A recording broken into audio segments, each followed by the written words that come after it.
अनंत कोटि ब्रह्मांड नायक राजा धीराज योगीराज परब्रह्म श्री सच्चिदानंद सद्गुरु श्री साईनाथ महाराज।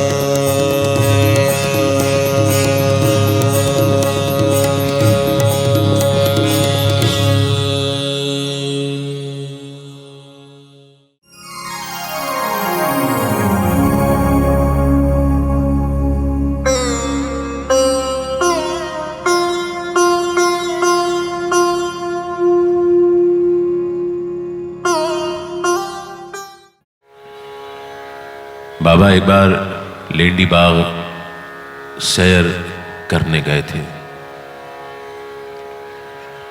पीछे से उनके दर्शन के लिए द्वारका माई में बहुत सारे भक्त जमा हो गए थे।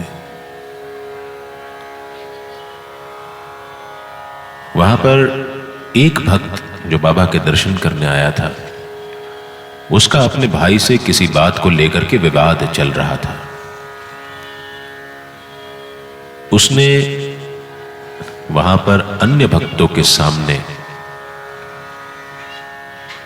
अपने भाई के बारे में ऐसे ऐसे शब्द कहे कि इस किताब में लिखा है कि सुनने वालों को भी ग्लानि होने लगी, शर्म आने लगी। बाबा से क्या छुपा था। बाबा लिंडी बाग से सैर करके जब लौटे तो उन्होंने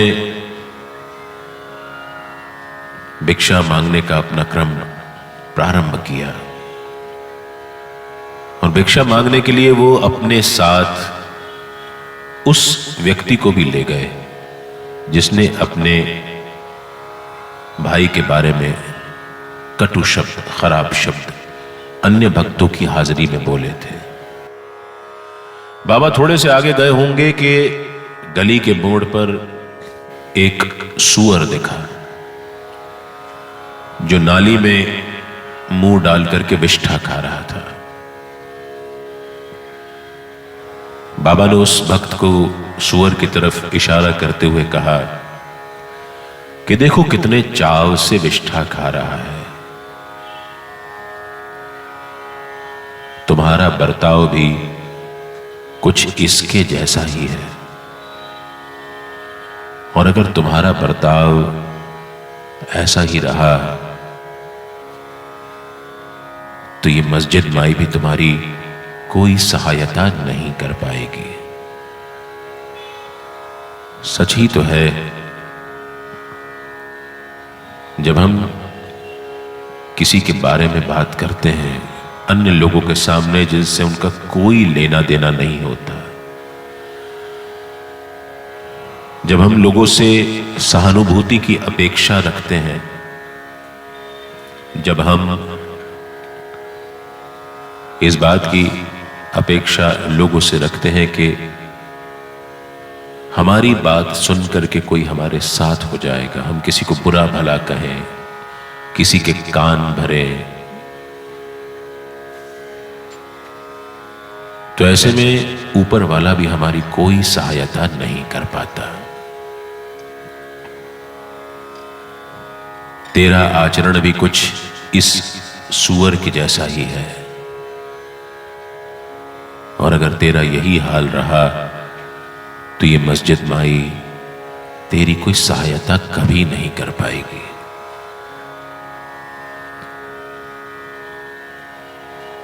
सत्य बोलो, प्रिय बोलो।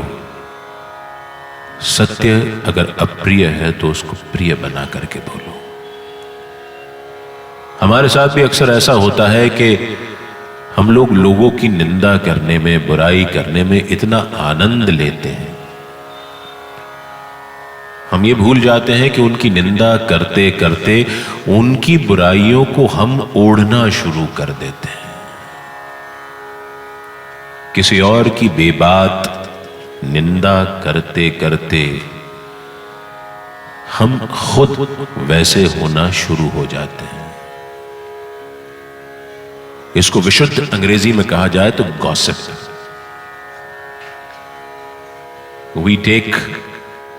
we derive thrill out of gossiping। और इस गॉसिप का कभी कोई फायदा नहीं होता। हमने पहले दिन शायद कथा में यह बात की थी कि हम लोगों के बारे में बात करने की जगह लोगों से बात करें, वो ज्यादा बेहतर है। मेरा यदि किसी से मतभेद है, मतभेद होना लाजमी है। आप किसी सामाजिक संस्था में काम करते हैं, आपके मतभेद हो सकते हैं। आप किसी परिवार में जब रहते हैं तो मतभेद हो सकते हैं। कोई पिता पुत्र एक सा नहीं सोचता, कोई दो भाई एक सा नहीं सोचते, सास और बहू कभी एक सा नहीं सोचते, माँ और बेटी कभी एक सा नहीं सोचते, भाई और बहन कभी एक सा नहीं सोचते, कोई दो दोस्त एक जैसा नहीं सोचते। इसीलिए मतभेद होना लाजमी है, होंगे। परेशानी तब होती है जब उन मतभेदों का हम प्रदर्शन करना शुरू करते हैं। मतभेद हैं, मतभेद सुलझाए जा सकते हैं, लेकिन हम लोग मतभेदों को सुलझाने की जगह किसी तीसरे से उनका वर्णन करने लगते हैं, तो कोई बड़ी बात नहीं कि वो मतभेद धीरे धीरे मनभेद बन जाते हैं। मतभेद तो सुलझाए जा सकते हैं, लेकिन मनभेद को सुलझाना बड़ा मुश्किल है। तो जब भी कभी मतभेद हो, ध्यान में रखिए कि वो मनभेद ना बनने पाए। बात करने से बात सुलझती है, बात को फैलाने से बात उलझती है। कटुता का साथ छोड़ दो, मीठे वचन कहो। कटुता का साथ छोड़ दो, मीठे वचन कहो। कटुता का साथ छोड़ दो, मीठे वचन कहो। कटुता का साथ छोड़ दो, मीठे वचन कहो। वाणी का स्वर सुधार लो, हो गया भजन। वाणी का स्वर सुधार लो, हो गया भजन।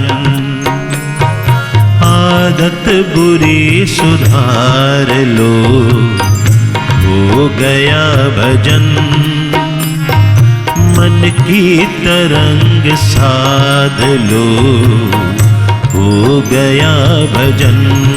प्यारे हो गया भजन, बंदे हो गया भजन। कटुता का साथ छोड़ दो, मीठे वचन कहो, और वाणी का स्वर सुधार लो, हो गया भजन। आप सत्य बोलो, सत्य बोलने में किसी को कोई परेशानी नहीं है। सत्य सुनना भी सब चाहते हैं, लेकिन सत्य को हर कोई अपने हिसाब से परिभाषित करता है। और सत्य शाश्वत है, लेकिन सत्य की परतें होती हैं। हम जिस परत तक पहुंचते हैं, हमारे लिए सत्य उतना ही होता है, लेकिन वो अर्ध सत्य बन जाता है। और अर्ध सत्य पे जब हम टिके रहते हैं, जिद करके अडिग रहते हैं, तो अर्ध सत्य झूठ से भी ज्यादा खतरनाक हो जाता है। अर्ध सत्य हमेशा झूठ से ज्यादा खतरनाक होता है, ये मान के चलिए। आपको एक बहुत अच्छा सा उदाहरण दूंगा मैं।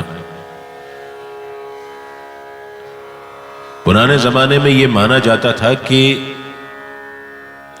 धरती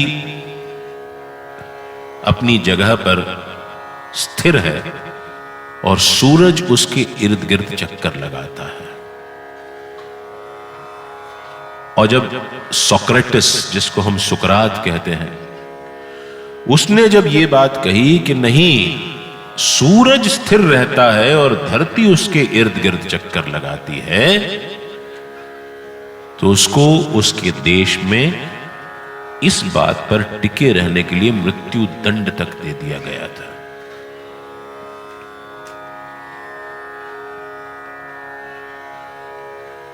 सच हर कोई हजम नहीं कर सकता। सच हजम करने के लिए बहुत अच्छा हाजमा चाहिए। आप हर किसी के सामने सच बोलने लगेंगे जो वो स्वीकार ना कर सकता हो, तो आप बहुत जल्द बुरे बन जाएंगे, क्योंकि आपके सत्य में तप नहीं है। आपने अपने सत्य को तपाया नहीं है। तप धर्म का दूसरा चरण है। तपने के लिए हमको क्या करना पड़ता है? सत्य को अपने आचरण में लाना पड़ता है। हम स्वयं सहनशील बने, हम स्वयं सत्य को सुनने की ताकत रखें, हम स्वयं अपना आचरण ऐसा रखें कि जो आदर्श हो सके, हम स्वयं बेईमानी ना करें, हम स्वयं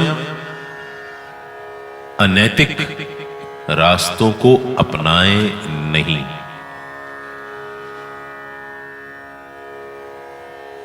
उसको हम अपने आप को तपाना कहते हैं। और साईं बाबा ने अपने आप को सदैव अपने सच को, अपने सत्य को तपाया। अपने आचरण से उन्होंने अपने सत्य को ताप दिया। आजकल हम लोग तप का एक बहुत अजीब सा मतलब समझते हैं कि ठंड के दिनों में ठंडे पानी में खड़ा हो जाना, गर्मी के दिनों में अपने आसपास आग जला करके तपस्या करना। शरीर को दुख दे करके तपस्या नहीं होती है, सच के रास्ते पर चल करके तपस्या होती है। आप एक साधारण गृहस्थ हैं और आपको जीवन के अलग अलग चरणों पर मुश्किल परिस्थितियों में अपने आप को सधे हुए कदमों से चलना पड़ता है। ये आपके लिए तप हो गया। उसके लिए आपको कोई शेर की खाल पहनने की जरूरत नहीं है, शरीर पे कोई भभूत लगाने की जरूरत नहीं है, कोई जंगल में भाग जाने की जरूरत नहीं है, कोई घर परिवार छोड़ने की जरूरत नहीं है, कोई पत्नी बच्चों और पति की जिम्मेदारी छोड़ने की जरूरत नहीं है। क्षमा करिएगा, ऐसा करने वाले लोग मेरे हिसाब से कायर होते हैं। सब कुछ छोड़ करके चले जाना तो बहुत आसान है। मजा तो तब है जब हम यहीं पर रहें और यहीं पर अपना सामान्य जीवन जीते हुए, सामान्य काम करते हुए अपने आप को तपाएं। असली मजा वो है, और वो सही मायनों में तप है। क्योंकि जीवन की भट्टी तो रोज सवेरे शाम सुलगती रहती है और सुलगती रहेगी। इसकी आंच आपको हमेशा तपाती रहेगी।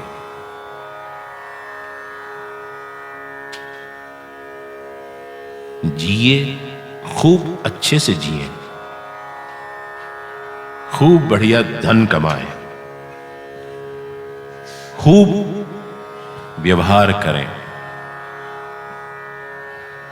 लोग कहते हैं कि बड़ी शादी करना नहीं चाहिए, बड़ी गाड़ी में नहीं घूमना चाहिए, बड़ा मकान नहीं बनाना चाहिए, बड़ा उपक्रम नहीं करना चाहिए। यह कथा आपसे कहती है कि आप सब कुछ करिए। आप जब घर में बड़ी शादी करते हैं तो आप कितने ही लोगों को रोजगार देते हैं।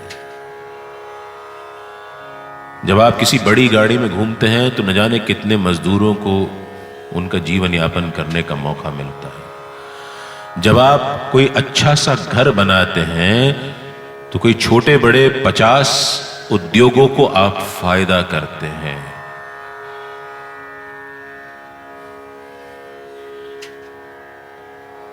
अपने मन में किसी बात को लेकर के ग्लानि का भाव मत लाइए। आपका पूरा ध्यान इस तरफ होना चाहिए कि आप कैसे लोगों के लिए रोजगार मुहैया कराते हैं, सम्मानजनक रोजगार। धन कमाने में कोई खराबी नहीं है। बाकी कथाएं शायद ये कहती होंगी कि धन कमाना बेकार है, धन कमाने से बुराई होती है, फलाना ढिमाका। यकीन रखिए कि नीति से कमाया हुआ धन हमेशा पवित्र रहता है। नीति से कमाए हुए धन में कभी कोई बुराई नहीं पनपती है। ईमानदारी का पैसा चैन लेकर के आता है और बेईमानी का पैसा तकलीफ लेकर के आता है। बेईमानी का पैसा होगा तो उसके रंग अलग दिखने लगेंगे, रातों की नींद उड़ा देगा वो पैसा आपकी। ईमानदारी का पैसा आपको चैन की नींद देगा। प्रॉब्लम यह है कि ईमानदारी से धन कमाने में थोड़ा समय ज्यादा लगता है, लेकिन उस धन में बरकत होती है, वो धन टिकता है। शॉर्टकट से कमाया हुआ पैसा शॉर्टकट के रास्ते ही निकल जाता है। और जब आप शांति से देखेंगे, ओवरनाइट सक्सेस स्टोरीज को पढ़ेंगे और उनके बाद के हाल आप जानेंगे, तो आपको समझ में आ जाएगा कि शॉर्टकट से कमाया हुआ पैसा कितनी तकलीफ देता है। और इसीलिए कथा हमेशा सबसे ये कहती है कि धन कमाओ नीति से, अपनों में रहो, समाज में रहो रीति से, और साईं के भजन करो प्रीति से। बात खत्म। इतना सा काम है कुल मिलाकर के। नीति, रीति और प्रीति, ये 3 सूत्र अगर हमने पकड़ लिए जीवन में, तो ना हमको तकलीफ होगी, ना हम किसी के तकलीफ का कारण बनेंगे। इतना मान करके चलिए। तपना पड़ता है, ईमानदारी से धन कमाना है तो तपना पड़ेगा।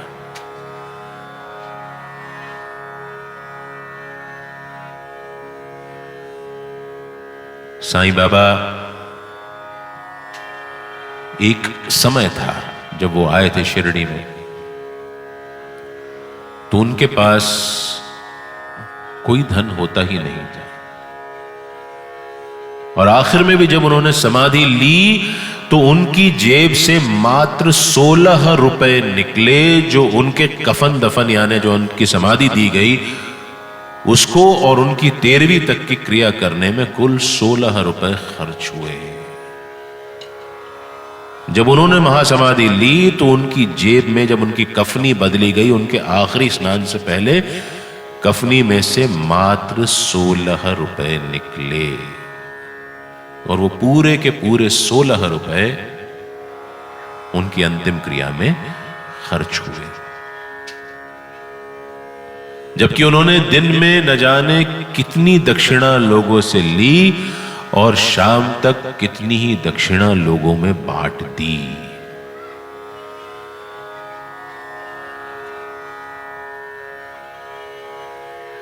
नीति, न उन्होंने अपने लिए कोई मठ बनाया, न कोई आश्रम बनाया, न कोई अपना उत्तराधिकारी घोषित किया, न कोई किसी के कान में उन्होंने गुरु मंत्र फूंका, न कोई उन्होंने कभी किसी को कोई दीक्षा दी। उन्होंने कोई भी काम ऐसा नहीं किया जिससे कभी यह समझ में आता हो कि उन्होंने किसी भी प्रकार से अपनी गुरु परंपरा को आगे बढ़ाने के लिए कोई भी उचित अनुचित कदम उठाया हो। उन्होंने कभी इन चीजों की तरफ ध्यान ही नहीं दिया। उनके पास पैसा दक्षिणा में मांगते तो गांव के मंदिर जिनकी हालतें खराब होती थी उनके जीर्णोद्धार के लिए दे देते। ये जो शनि मंदिर, गणपति मंदिर और शिव मंदिर अभी भी हम देखते हैं, गेट नंबर 3 से जब हम आगे बढ़ते हैं और राइट हैंड साइड को जाते हैं तो गणपति मंदिर, शनि मंदिर और शिव मंदिर है। ये बाबा के समय से हैं और सच्चरित्र में बहुत स्पष्ट लिखा हुआ है कि बाबा ने दक्षिणा से मांगे हुए पैसों से इन मंदिरों का जीर्णोद्धार करवाया। कपड़े उन्होंने कभी अपने जीवन में फ्लैशी कपड़े नहीं पहने। बहुत सीधी सादी सफेद कफनी पहनते थे और उस कफनी को तब तक पहने रहते थे जब तक कि वो कफनी तार तार ना हो जाए। और जब तात्या को गुस्सा आता था कि बाबा इतने खराब कपड़े क्यों पहनते हैं, तो जहां जहां से उनकी कफनी फटी रहती थी उस कफनी में 2 उंगलियां डाल करके उसको और चीर देता था, जिससे कि बाबा अब उस कफनी को और ना पहने। और बाबा जिससे कफनी सिलवाते थे, काशीनाथ शिंपी, उसको भी तुरंत उस कफनी के सिलाई का और कपड़े का मोल दक्षिणा में मिले हुए पैसों से चुका देते थे। जितने भी लोग उनके लिए उपहार लेकर के आते वो किसी न किसी को बांट देते थे। तो क्या काशीनाथ शिंपी से उनके लिए मुफ्त में कफनी सिलवाना आसान नहीं होता? ना देते पैसे क्या फर्क पड़ता है। और ये काशीनाथ शिंपी की एक बहुत अच्छी खूबसूरत कथा है जो सच्चरित्र में नहीं मिलती है। बाकी जैसा हमने बताया कि बाबा के बारे में और भी साहित्य है जो कहीं ना कहीं अलग अलग जगहों पर छितरा पड़ा हुआ है।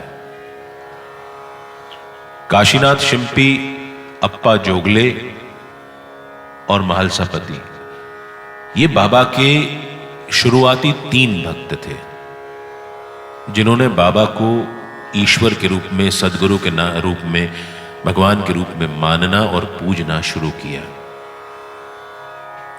काशीनाथ शिंपी का कपड़े का व्यवसाय था। बाबा उससे बहुत प्रेम करते, उस पर बहुत अनुग्रह रखते, उसको हमेशा बहुत अच्छी अच्छी सलाहें देते।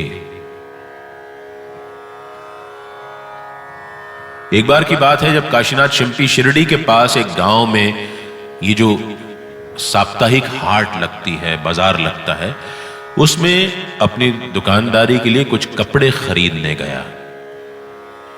लौट रहा था कि रात में, चूंकि बहुत अंधेरा हो गया था, कुछ लुटेरों ने उस पर हमला कर दिया। उसको बहुत मारा, उसके पास से सब सामान छीन लिया, उसके रुपए, पैसे, जो कपड़ा लेकर के आ रहा था वो सब ले लिए उससे। लेकिन आखिर में काशीनाथ शिंपी के हाथ में एक थैली थी, वो थैली उससे वो छुड़ा नहीं पाए।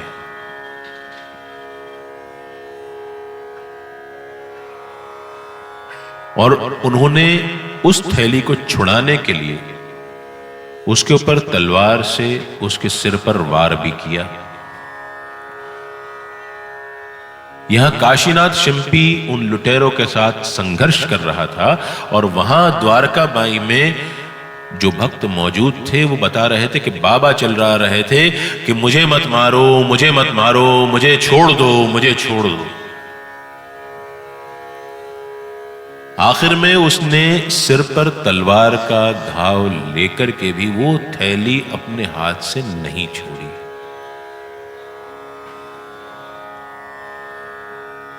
वो थैली उसने अपने पास बाबा की सलाह से रखी थी। उसके अंदर शक्कर का बुरादा था जो वो रास्ते में चींटियों के लिए डालता हुआ आता था। जब सवेरे सूरज निकला और कुछ गांव वालों ने देखा कि लहूलुहान पड़ा है,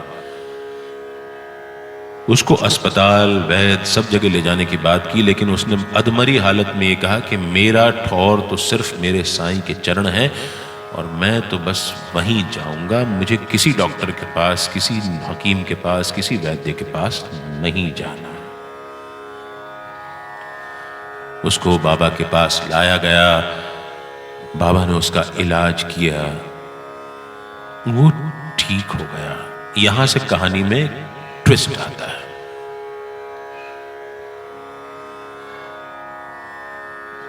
अब उसने एक क्रम बना लिया था कि वो रोज बाबा की इच्छा के विरुद्ध, बाबा ने जो उस पर अनुग्रह किया था, ये रोज बाबा की इच्छा के विरुद्ध उनको कुछ न कुछ पैसे जरूर देता। बाबा मना करते तो भी वो जबरदस्ती देता। बाबा उससे लेना नहीं चाहते थे, लेकिन उनको जबरदस्ती लेना पड़ता। धीरे धीरे उसने वो अमाउंट, राशि बढ़ाना शुरू कर दी, और जैसे जैसे उसने ये राशि बढ़ाना शुरू कर दी, उसके मन में ये भाव आने लगा कि मैं दाता और साईं पाता। अब साईं ने अपना खेल शुरू किया, उसके हालात बिगड़ना शुरू हो गए, और धीरे धीरे कुछ महीनों में यह हो गया कि उसके पास साईं को देने के लिए तो छोड़िए, खुद का घर चलाने के लिए भी कुछ ना बचा।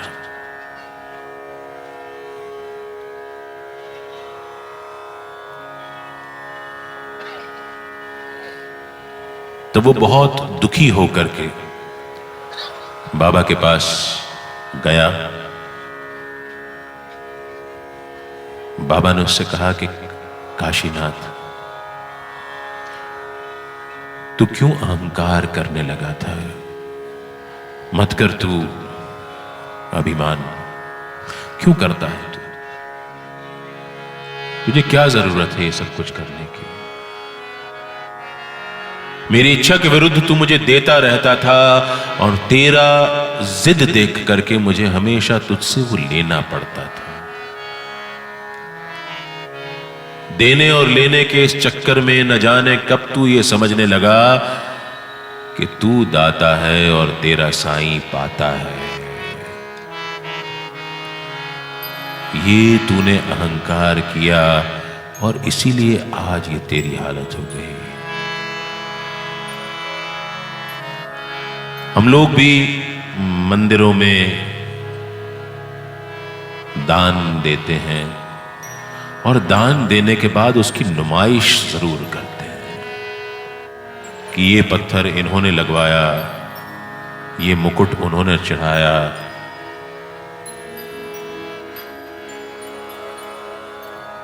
मत करिए। हम साईं को क्या दे पाएंगे? किसी को भी क्या दे पाएंगे? जितनी कृपा वो करता है, उसकी कृपा का हम लेश मात्र भी उसको लौटा नहीं सकते, कभी नहीं लौटा सकते। उसकी नुमाइश क्यों करना? उसी का दिया है, उसी में से कुछ हम उसको देते हैं और उसकी फिर नुमाइश कर देते हैं, अपने नाम की पट्टिकाएं लगवा लो। आप करिए, जितना आपका सामर्थ्य हो दान करिए, लेकिन उसकी नुमाइश मत करिए। इतने गुप्त तरीके से दान करिए कि दाएं हाथ से दान हुआ हो तो बाएं हाथ को पता न चल पाए कि आपने दान किया है। मत कर तू अभिमान रे बंदे, झूठी तेरी शान रे।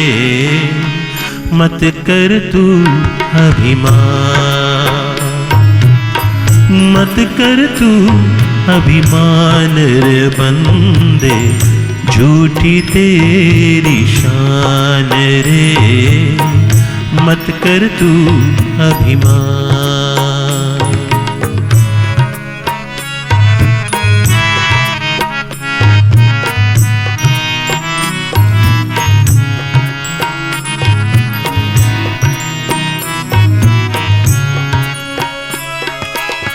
तेरे जैसे लाखों आए, लाखों इस माटी ने खाए।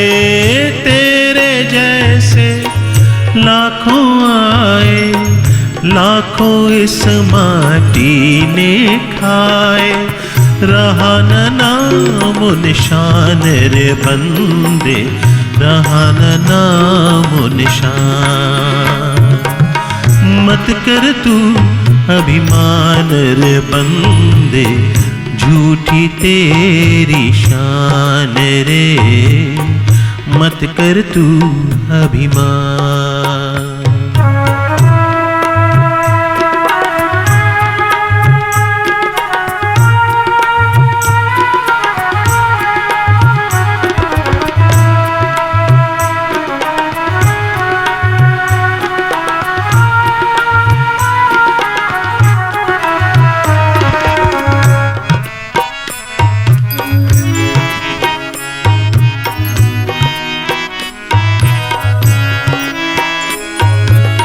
झूठी माया झूठी काया, वो तेरा जो साईं गुण गाया।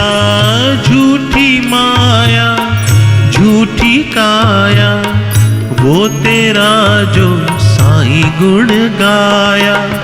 जप ले साईं का नाम ओ बंदे, जप ले साईं का नाम। जप ले साईं का नाम ओ बंदे, झूठी तेरी शान रे। मत कर तू अभिमान।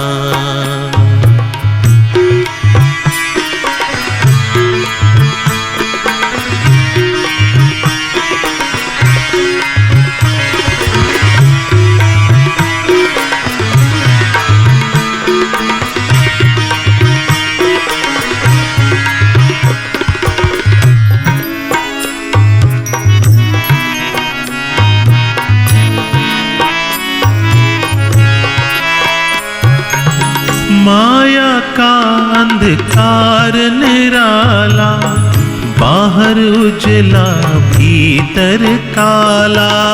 माया का अंधकार निराला, बाहर उजला भीतर काला।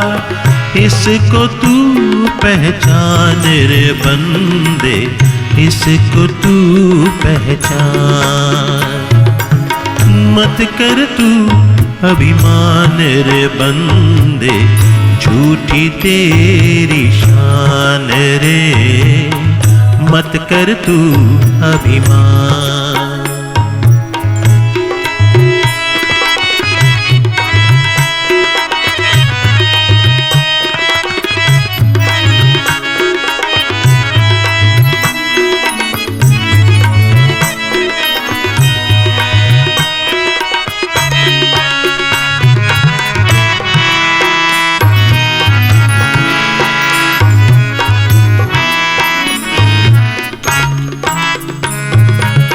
तेरे पास है हीरे मोती, मेरे मन मंदिर में ज्योति।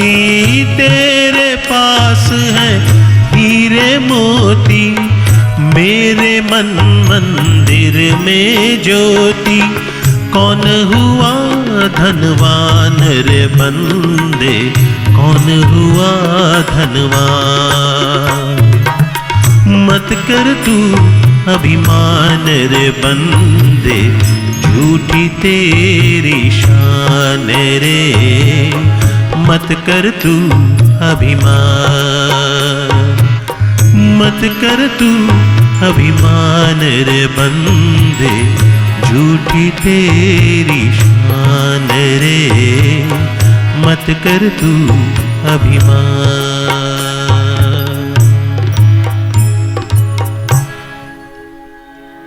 तो ये थी काशीनाथ शिंपी की कहानी। अपने पास हो हम उसको कहीं पर दें,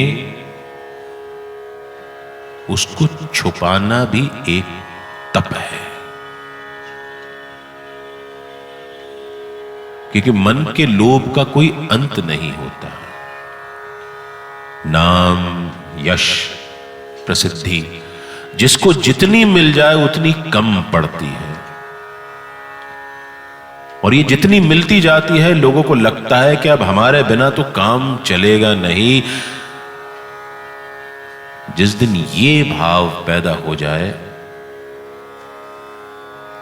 उस दिन केवल इतना ध्यान कर लेना कि इस दुनिया में कितनी बार सोचा गया कि इसके बगैर काम नहीं चलेगा, वो सब चलेगा और सबके बगैर काम चलता है। दुनिया रुकती नहीं है, किसी के लिए नहीं रुकती है।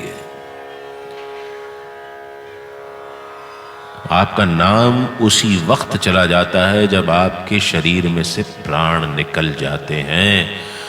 घर वाले भी पापा कहने की जगह बाद में कहते हैं चलिए बॉडी को जल्दी निकालें यहां से। नाम हो जाता है बॉडी।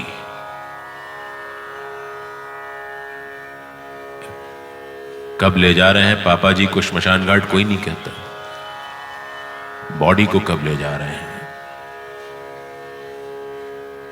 सीधा सीधा है खेल। खूब धन कमाइए, खूब दान करिए, जितना कर सकते हो करिए, लेकिन पब्लिसिटी मत करिए अपनी। पब्लिसिटी साईं को पसंद नहीं है। पब्लिसिटी से अहंकार पैदा होता है, और अहंकार रावण का नहीं टिका हमारा आप कौन है। जिनने भी रामायण अच्छे से पढ़ी है और समझी है सब जानते हैं कि रावण राम से ज्यादा पराक्रमी, ज्यादा बलशाली और ज्यादा ज्ञानी थे, लेकिन अहंकार के आगे उनका सब पराक्रम, बल और ज्ञान क्षीण हो गया। ये जो हम लोग किस्से कहानियां पढ़ते हैं ना, ये किस्से कहानियां नहीं होती, ये जीवन का कड़वा कटु नितांत सत्य होता है। और हम लोगों ने कभी भी सत्य को बहुत अच्छे से ग्रहण नहीं किया। सत्य हमारे लिए हमेशा बड़ी कंफर्टेबल चीज होती है कि जितना हमको अच्छा लगे उतना ले लेते हैं, और जितना अच्छा ना लगे उसको छोड़ देते हैं। बस इतनी सी हमारी कुल कहानी। साईं का गुस्सा क्यों एक्सेप्टेबल था, ग्रहण योग्य था, उनको ग्रहण योग्य बनाता था?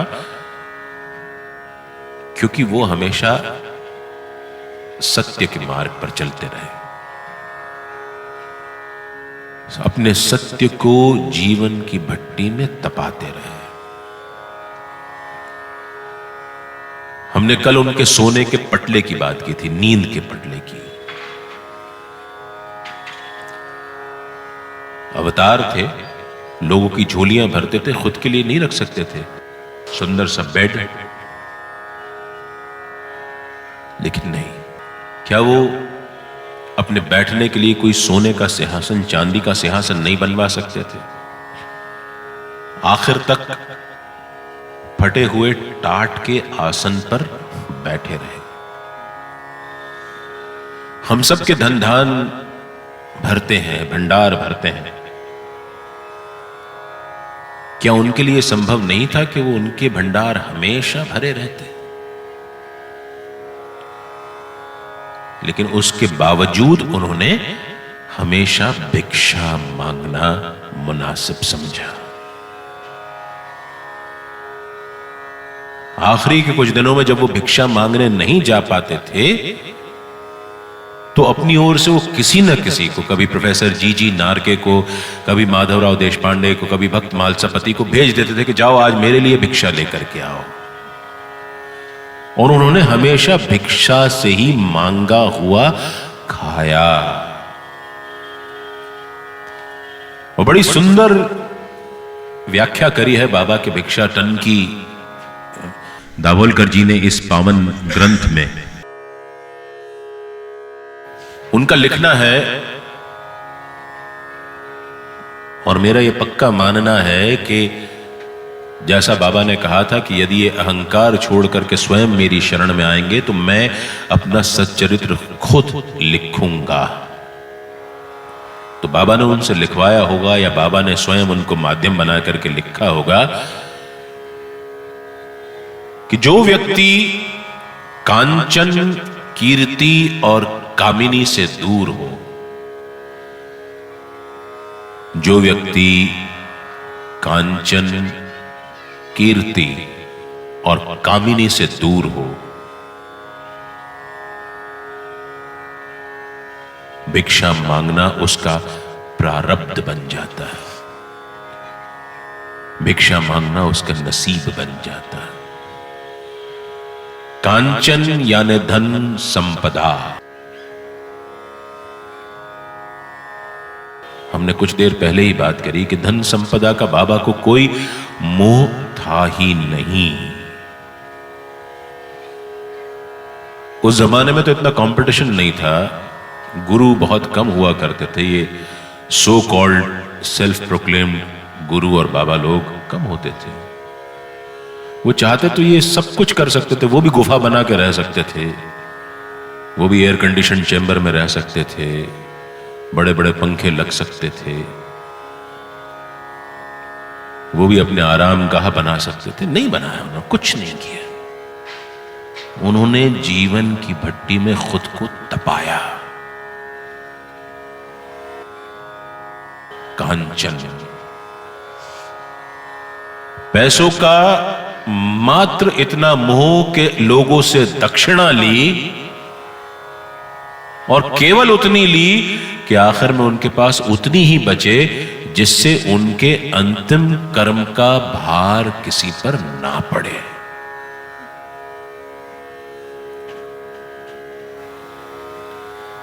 बहुत आसान नहीं होता ऐसा जीवन जीना। कांचन, कीर्ति, प्रसिद्धि, प्रसिद्धि के पीछे कभी नहीं भागे साईं। उनको पसंद भी नहीं था कि कोई उनकी गुणगान करने में कोई छद्म आडंबर करे। दासगणु महाराज जो उनके गुणगान करने के लिए कोंकण, गोवा, महाराष्ट्र में जाते थे, एक बार बाबा ने उनको देख लिया कि वो उनके भजन गाने के लिए किस तरह तैयार होकर के जा रहे हैं। ऊपर रेशमी अचकन, नीचे रेशमी धोती, सिर पर साफा, और बाबा ने उन पर तंज कस दिया, उनका मजाक बना दिया। क्यों दूल्हे राजा, कहां जा रहे हो? दासगणु महाराज ये सुनकर के सक पका गए।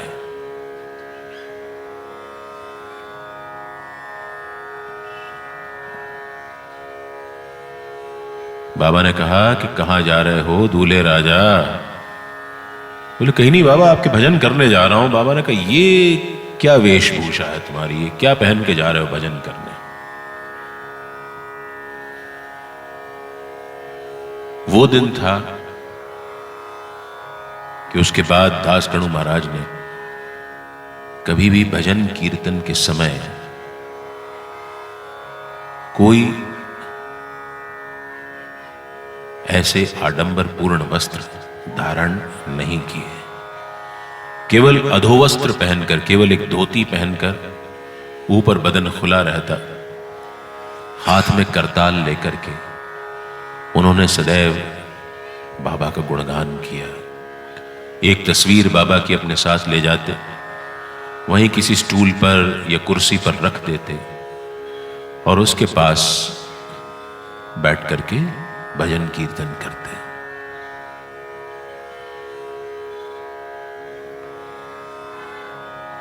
बहुत बड़ी सीख मिलती है हमको। हमारी यंग जनरेशन आजकल इस कदर ब्रांड्स के लिए क्रेजी हुए जा रही है। कि माँ बाप के महीने के बजट बिगड़ना शुरू हो गए। जूते ब्रांडेड चाहिए, मोजे ब्रांडेड चाहिए, जीन्स 100 जगह से फटी हुई हो लेकिन वो ब्रांडेड चाहिए, उसके ऊपर टी शर्ट वो भी ब्रांडेड चाहिए, आंखों पर गॉगल ब्रांडेड चाहिए, कॉस्मेटिक्स यूज करने हैं तो भी ब्रांडेड। उसके बाद हेयर कलर जो कि अमोनिया फ्री हो, लॉन्ग लास्टिंग। और इन सब में क्या हो गया है कि हमारे आजकल के बच्चे जिनके माँ बाप अफोर्ड कर सकते हैं वो चलते फिरते मॉल दिखने लगे हैं, वो सारी चीजों की ब्रांडिंग करते हुए दिखते हैं हमको। और हद तो यहां तक हो गई है कि अंडरगारमेंट्स किस कंपनी के पहने उसके इलास्टिक पे नाम लिखा रहता है, उसको दिखाने के लिए जीन्स पीछे से थोड़ी सी नीचे कर लेते हैं।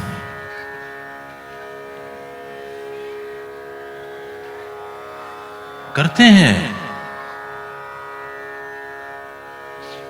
और वहीं दासगणु महाराज के इस किस्से से समझ में आता है कि दूसरों के लिए ब्रांडिंग करने से अच्छा है कि अपने किरदार को इतना मुकम्मल करो कि तुम खुद एक ब्रांड बन जाओ। ये बात समझ में आती है। दासगणु महाराज को हम लोग आज भी याद करते हैं। कारण है अपने व्यक्तित्व को इतना बृहद विशाल बनाओ कि तुम खुद एक ब्रांड बन जाओ। तुम्हें किसी के लिए ब्रांडिंग करने की जरूरत ना बने, किसी पहचान के लिए तुम किसी भी ब्रांड के मोहताज ना रहो। चीज को समझो। मार्केटिंग का जमाना है, इस तरह की रोज प्रलोभन आते रहेंगे, बाय 2 गेट 3 फ्री। इस चक्कर में हम लोग वो सारी चीजें खरीद लेते हैं जिनकी हमको जरूरत ही नहीं होती, ढेर लग जाता है घर पे। It's all pure marketing gimmickry, nothing else. तो दासगणु महाराज को बाबा ने यह सीख दी। हम सबको सीख लेनी चाहिए। कथा में जब कथा चलती है तो कहानियां नहीं होती हैं, वो हकीकत होती है। और वो हकीकत हमारे जीवन को समृद्ध करने के लिए हमारे सामने आती है, और जब अगला किस्सा शुरू होता है उससे पहले वो चली जाती है। वो जो कुछ देर के लिए वो हकीकत हमारे सामने है, अगर वो हमको आईना दिखा सकती है हमारे मन के अंदर, तो वो सत्य है।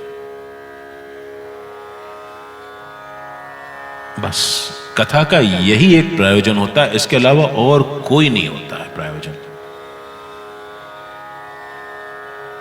हमको हमेशा जितना मिल सके, हम लोग रोज आए यहां इस कथा में 3 घंटे बैठें, 4 घंटे बैठें, और हमारे अंदर अगर 3 मिनट की कथा नहीं बैठी है तो हमारे लिए इस कथा में आने का कोई महत्व नहीं है। 3 मिनट की कथा भी अगर इन 5 दिनों में हमारे अंदर बैठ गई तो हमारा जीवन तो सुधर जाएगा, पार हो जाएगा। कथा में नहीं बैठना, कथा को अपने अंदर बिठाना है। और अचानक नहीं होता, ये अचानक नहीं होता। आप जैसे कैथल वासियों के, प्रेमी कैथल वासियों के जो भाव हैं, उसके चलते हर बार कथा आप लोग यहां करा रहे हैं पिछले 3 वर्षों से। बहुत सारी और जगह पर हैं जहां लगातार प्रतिवर्ष कथा का आयोजन होता है। लोग कहते हैं कि हर साल कथा सुनने करने की क्या जरूरत है, क्या कारण है, लेकिन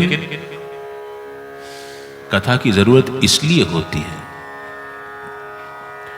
क्योंकि हम लोग रोज नहाते हैं। एक बार नहा लिया हफ्ते में, महीने में, रोज नहाने की क्या जरूरत है? हम लोग नहा करके बाहर निकलते हैं तो हम पर सड़क की धूल चढ़ती है, जर्म्स, बैक्टीरिया आ जाते हैं। उससे हम अपने तन को स्वच्छ करते हैं जब हम नहाते हैं। तो इसी तरह कथा जो है, जब हमारा मन एक बार कथा में बैठ गया, उसके बाद फिर मन जब बाहर दुनिया में निकल जाता है तो उस पर तमाम हमले होते रहते हैं लगातार। और आजकल तो वो एक व्हाट्सएप नाम की चीज है, उससे लगातार इतने हमले बढ़ गए कि हम लोगों को समझ में नहीं आता कि क्या हो रहा है। हमारे ब्रेन की कैपेसिटी है कोई 24 गीगाबाइट्स पर सेकंड तक प्रोसेस करने की। उससे कहीं गुना ज्यादा हमारे ब्रेन पर इस व्हाट्सएप से जोर पड़ता है। कुछ चीजें याद रहती हैं, कुछ चीजें भूल जाती हैं, कुछ चीजें आधी अधूरी याद रहती हैं। ये सारी चीजें इतना हमको नुकसान पहुंचाती हैं। रास्ते पर होर्डिंग्स लगे होते हैं, एडवर्टाइजिंग होर्डिंग्स लगे रहते हैं, कहीं कोई आवाज आ रही है किसी डिस्कोथेक से, किसी गाने की, धड़ धड़ धड़ धड़ धड़ धड़। किसी को हमने देख लिया, उसकी वैभव, उसकी धन संपदा देख करके हमारे मन में जलन का भाव पैदा होने लगा। ये सब हमारे ऊपर हमला करते रहते हैं। और इसीलिए कथा को सुनना, लगातार सुनना नहाने के जैसा है।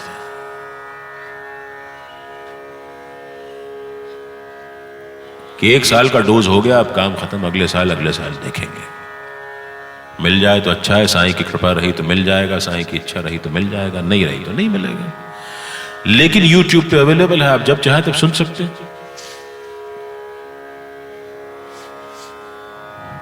बहुत आसान हो गए ये माध्यम हमारे पास आजकल सुनने के, लगातार सुन सकते हैं हम लोग।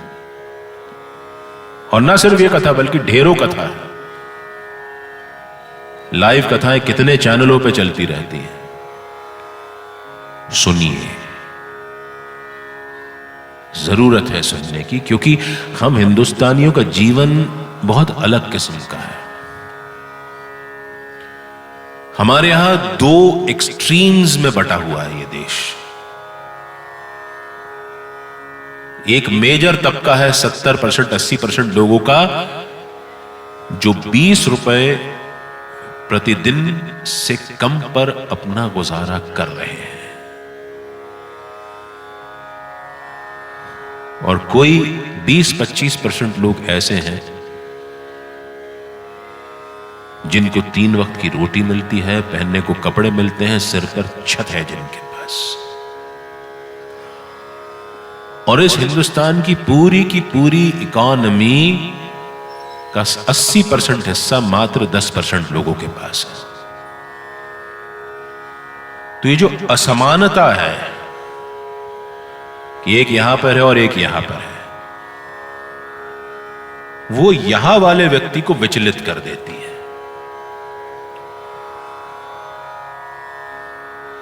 और इसीलिए उसको रोजगार देना, सम्मानजनक रोजगार देना, उसको अच्छी बातों से वाबस्ता रखना, उसको ढाढ़स देना, उसको संबल देना, यह जरूरी हो जाता है। नहीं तो वो व्यक्ति वो यहां पे आने के लिए उतार बैठा है और वो यहां पर आने के लिए कोई भी रास्ता इख्तियार करने को तैयार है। और इसीलिए हम देख रहे हैं कि जितनी तेजी से संचार माध्यम बढ़ रहे हैं, कम्युनिकेशन माध्यम जितना सुदृढ़ होता जा रहा है, उतना क्राइम हमारे देश में बढ़ता जा रहा है। पहले ये जो व्यक्ति जो हाशिए पर है, जो नीचे है, उसको पता ही नहीं होता था कि बाहर की दुनिया में क्या क्या हो रहा है। वो बेचारा अपनी दुनिया में मायूस सा बैठा समझता था यही उसकी दुनिया, यहीं पर खत्म हो जाती। जब से संचार माध्यम आया है तब से उसको ये पता है, उसको ये पता चल गया है कि उसके पास क्या नहीं है जो दुनिया में अवेलेबल है।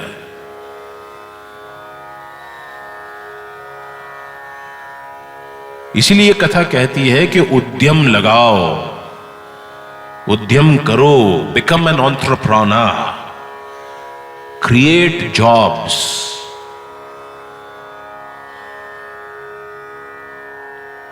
लेकिन हमारे यहां ऐसा हो गया है कि शिक्षा पद्धति ऐसी हो गई है, पहले तो गुरुजन आचार्यजन होते थे, वो पढ़ाने वाले होते थे, उनका एक सम्मानजनक ओहदा होता था। तो जिन बच्चों को पढ़ाते थे, तो जब गुरु पढ़ाते थे, शिक्षा देते थे, आचार्य शिक्षा देते थे, तो हमारे बच्चे गुरु और आचार्य बनने की सोचते थे। जब से शिक्षक नौकर हो गया है, तब से हमारे यहां नौकर बनने लगे हमारे बच्चे। आज हमारी सबसे पहली प्राथमिकता होती है कि बच्चे को यार मार्क्स अच्छे आ जाएं, किसी अच्छे कॉलेज में दाखिला मिल जाए और उस कॉलेज से उसको कहीं पर एक अच्छा प्लेसमेंट मिल जाए, बस हमारा काम खत्म।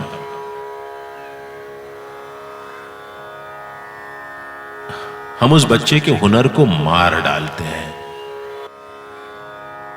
उस बच्चे को प्रोत्साहित करिए कि वो जॉब क्रिएट करे। इस देश की अगर दशा और दिशा सुधारनी है,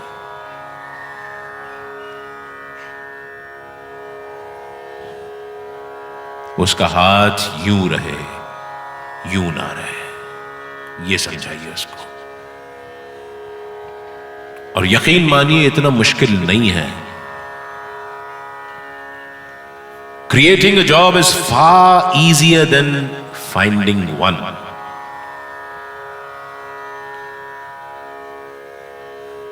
और ये कथा सुनने वाले जितने लोग हैं, इनमें से अगर 5% लोगों ने भी इस तरफ काम करना शुरू कर दिया, तो आज से 10 साल बाद हिंदुस्तान की तस्वीर अलग होगी।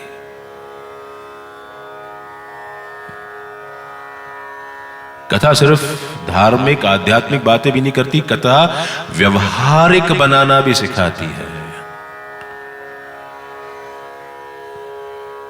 धार्मिक आध्यात्म से किसी का पेट नहीं भरता, माफ कीजिएगा। थोथा आध्यात्म हमेशा खुश्क बना देता है। वो आध्यात्म जब दूसरों की बेहतरी के लिए इस्तेमाल हो, वो सच्चा आध्यात्म है।